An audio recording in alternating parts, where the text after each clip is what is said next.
নমস্কার বন্ধুরা, আমি Sudeshna and welcome back to my channel life and living with Sudeshna. কিছুদিন আগেই এই প্যাচপ্যাচে গরমের হাত থেকে রেহাই পেতে আমরা পাড়ি দিয়েছিলাম পাহাড়ের উদ্দেশ্যে।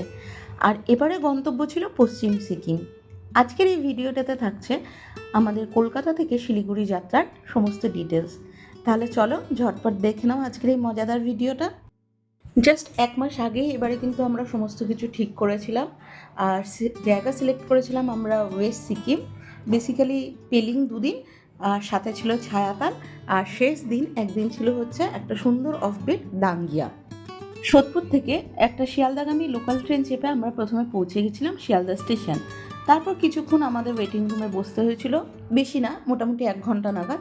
কেননা আমাদের ট্রেন ছিল পদাতিক এক্সপ্রেস, যার সময় ছিল রাতের 11:20 নাগাদ। রাতের বেলা খেয়ে দিয়ে আমরা তাড়াতাড়ি করে শুয়ে পড়েছিলাম, তাই জন্য সেরকম আর ভিডিও করা হয়নি। যাই হোক, পরের দিন সকালবেলা ট্রেনের বাইরে জানলা দিয়ে যখন দেখছিলাম বাইরে সেই ছুটে যাওয়া মাঠঘাট, তখন খুব ভালো লাগছিল। আর এদিকে দেখো, এনাদের আলসেমি কিন্তু তখনও কেটে ওঠেনি, দেখাই যাচ্ছে এনারা শুয়ে শুয়ে ফোন ঘাটছে, আর আমি ওদিকে বসে বসে ভিডিও বানাচ্ছি আর অপেক্ষা করছিলাম কখন আমাদের ট্রেন এনজিপি স্টেশন পৌঁছাবে। তারপর সকাল সকাল লেবু চা এসে হাজির, আর ব্যাস পাইকে আমাদেরকে চা খেয়ে ফ্রেশ হয়ে খোশ মেজাজে জমি আড্ডা শুরু।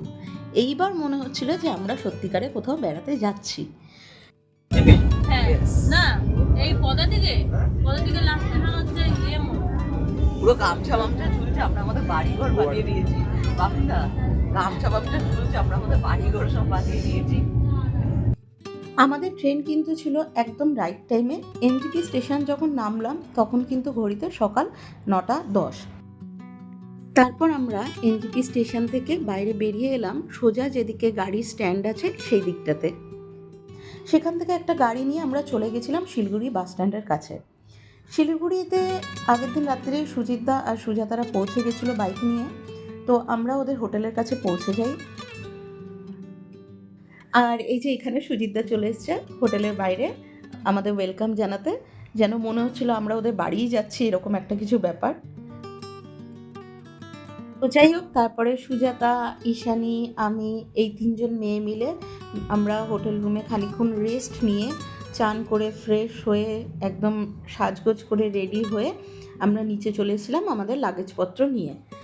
আর এখানে রিসেপশনে আমরা তখন বসে ওয়েট করছিলাম, আর ওদিকে আমাদের বাইকে লাগেজগুলো বাঁধা হচ্ছিল, গাড়ি রেডি করা হচ্ছিল। তারপর আমরা শিলিগুড়ি থেকে বেরিয়ে পড়েছিলাম সোজা সেবকের দিকে। আমরা যখন হোটেল থেকে বেরোচ্ছিলাম তখন ঘড়িতে প্রায় বেলা 1:30 বাজে। আর শিলিগুড়ির ওয়েদার কিন্তু ছিল আমাদের এখানকার কলকাতার মতনই, মারাত্মক গরম ছিল আর প্রচণ্ড চড়া রোদ্দুর ছিল। তো দেখতেই পাচ্ছ রাস্তায় কী পরিমাণ জ্যাম লেগে রয়েছে। শিলিগুড়ি থেকে পেলিং তখনও আমাদের দেখাচ্ছিল প্রায় 4 ঘন্টার রাস্তা, আর এদিকে জ্যামে আমরা আটকে পড়েছিলাম। যাই হোক, নেক্সট পার্টে কিন্তু আমাদের থাকছে পাহাড়ে ওঠার গল্প, তাই দেখতে থাকো, সঙ্গে থাকো। আর ভিডিওটা যদি ভালো লেগে থাকে তাহলে লাইক আর সাবস্ক্রাইব করে দিও। আর দেখা হচ্ছে নেক্সট পার্টে, ততক্ষণের জন্য টাটা, ভালো থেকো সবাই।